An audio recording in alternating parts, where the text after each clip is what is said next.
Welcome back to the Stories of Northern Life podcast, brought to you by the Sault Ste. Marie Museum.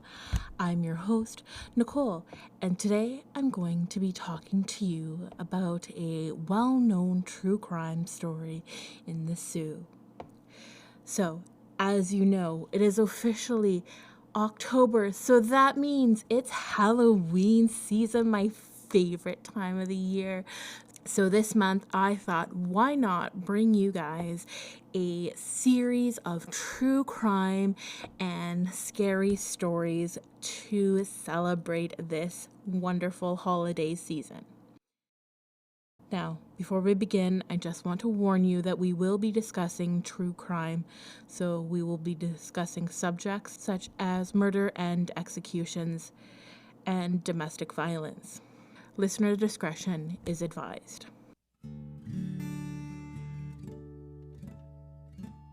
So, as I said, we will be talking about a well-known true crime case. And the most well-known we have here in the Sault is the case of Angelina Napolitano. She was born around 1882 in a rural town near Naples, Italy. She married Pietro Napolitano, and the couple immigrated to North America, living in New York City for 7 years before moving to Ontario in 1909. They settled in Sault Ste. Marie, where they had 4 children, and Angelina was pregnant with their 5th at the time of the crime. On April 16, 1911, Easter Sunday, Angelina killed her husband, Pietro, with an axe while he slept. Pietro had been abusive, both physically and emotionally, and he had recently pressured Angelina to engage in prostitution to earn money. The final straw came when Pietro threatened to kill her and their unborn child if she did not comply. Angelina's trial took place in May 1911. Despite her defense highlighting the severe abuse she endured, the court did not accept her argument and provocation due to the time elapsed since the last assault. She was found guilty and sentenced to death, although the jury recommended clemency. Her case garnered international attention, with widespread calls for her sentence to be commuted. The public outcry led to her sentence being reduced to life imprisonment. During the defense, the trial argued that Angelina acted out of desperation and fear for the life and the lives of her children, and presenting what would now be recognized as the battered women's defense, they also attempted to argue provocation and temporary insanity due to her pregnancy and the stress of the situation. The prosecution, however, contended that the act was premeditated and emphasized the importance of upholding the law. Here's the public's reaction. So, on the one hand, we have sympathy and support. Many people sympathized with Angelina, viewing her as a victim of severe domestic abuse. Her case highlighted the plight of battered women, and there was a strong public outcry for clemency. The support was evident in the numerous petitions and letters sent to officials, urging them to commute her death sentence. Then, on the other side, we have the calls for justice. Some segments of the public and media believed that despite her circumstances, Angelina had committed a premeditated murder and should face the full consequences of the law. This perspective emphasized the importance of upholding the legal system and the rule of law. The media played a crucial role in shaping public opinion. Newspapers extensively covered the trial, often highlighting the brutal nature of the abuse Angelina suffered. This coverage helped to garner sympathy and support for her cause, bringing the issue of domestic violence into the public eye. Now, the importance and ramifications of her case. During Angelina Napolitano's trial, several key arguments were presented by both the defense and the prosecution. The defense's arguments. First, we have the battered women's defense. Angelina's defense highlighted the severe and prolonged abuse she suffered at the hands of her husband, Pietro. They argued that she acted out of desperation and fear for her life and the lives of her children. Next, provocation.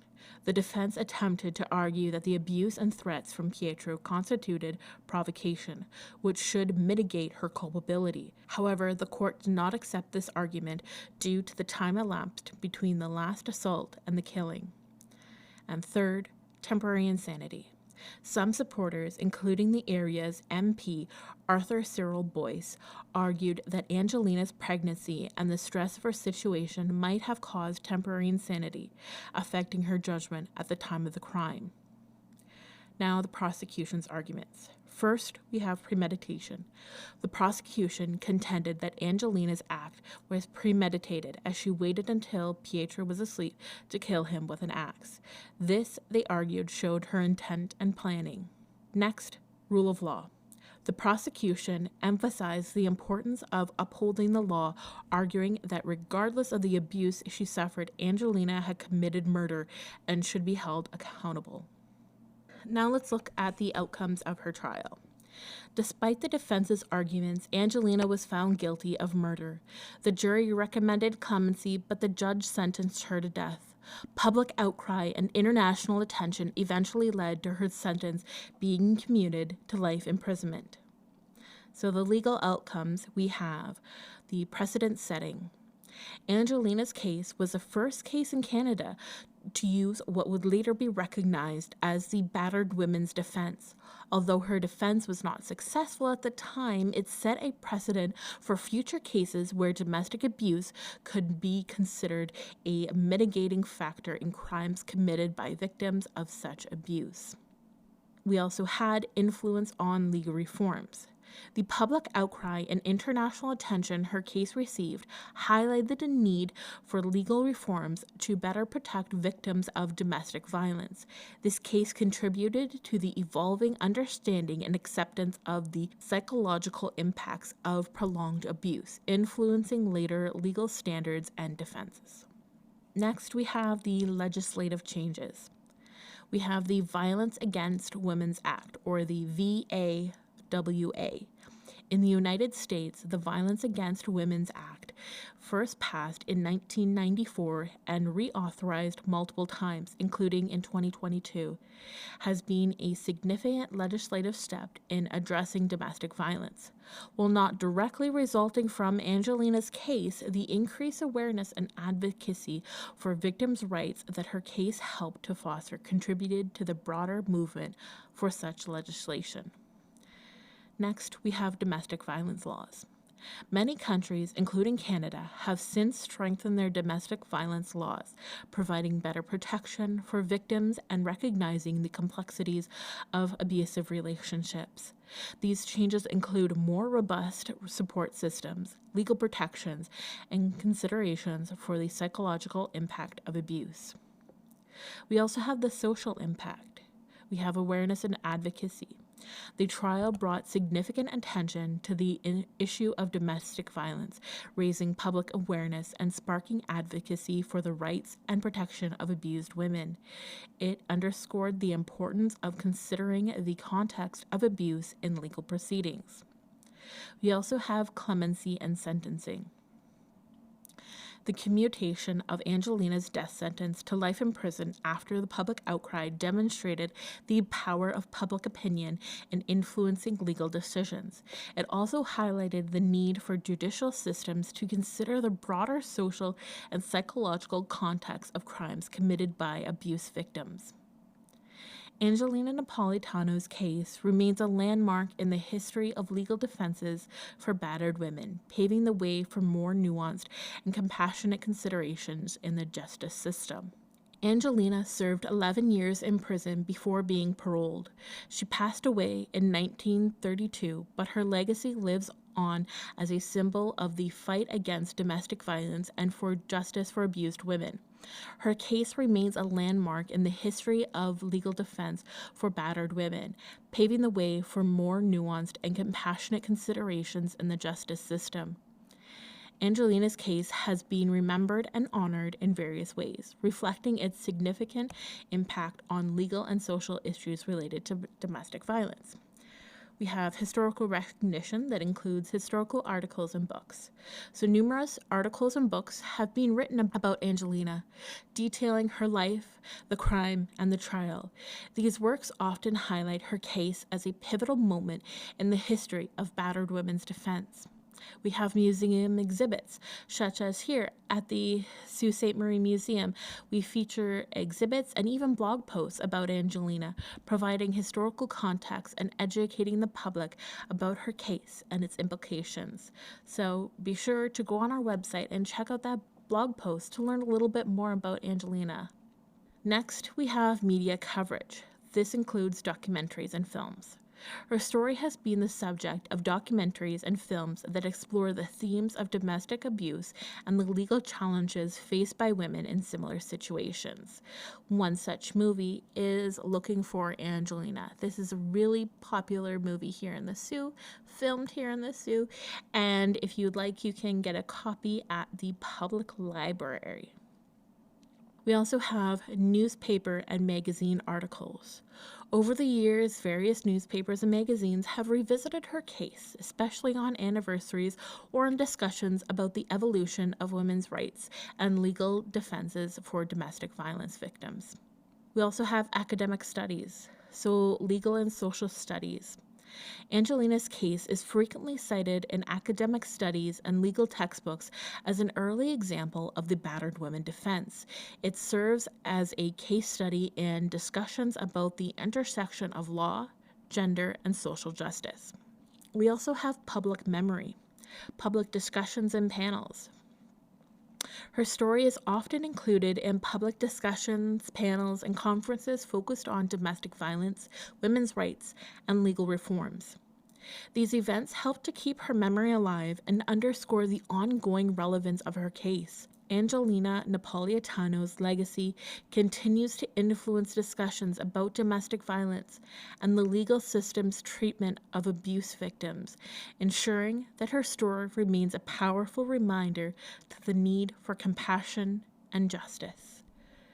So there is our first true crime story that we are investigating.